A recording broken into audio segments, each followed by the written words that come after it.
Kaixo, asteko adierazle ekonomiko garrantzitsuenen beste laburpen bat egingo dugu. Lehenik eta behin, Euskadiko etxebizitzen salmenta hobetu da. Pixkanaka, eguzkia ateratzen ari da ekaitzaren ondoren, edo hobeto esan da, 2020ko tormentuaren ondoren. Maiatzean, igoera handia izan zen, eta hori, bigarren eskuko etxebizitzaren eta etxebizitza librearen tirakadari esker izan zen. Jarraian, aire zirkulazioari erreparatuko diogu. Grafikoan ikusten dugun bezala, hegaldiak gora egiten baitu pixkanaka. Zifra horiek aurreko urteetatik urrun daude oraindik, baina baikortasun neurritsua eskatzen dute.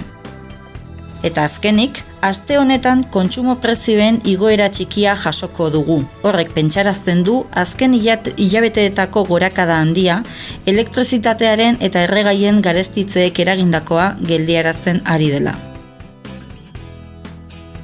Hurrengora arte.